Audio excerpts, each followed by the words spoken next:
ভালো থাকার জন্য মানুষ অনেক কিছুই মেনে নেয়, আবার অনেক কিছুই অ্যাডজাস্ট করে নেয়।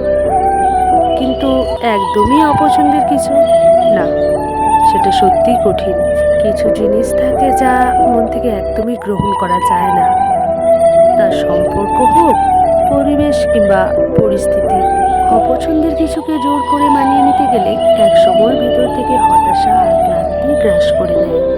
তাই তো মানুষ নিজের শান্তির জন্য কখনো কখনো কঠিন সিদ্ধান্ত নেয়, দূরে সরে যায়, নিজেকে বাঁচানোর চেষ্টা করে।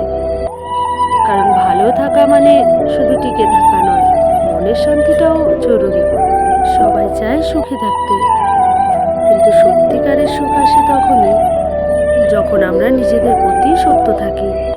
তাই অপ্রিয় কিছুতে জোর করে আটকে না থেকে বরং যা আমাদের মানসিক শান্তি দেয় সেটার দিকেই এগোনো উচিত।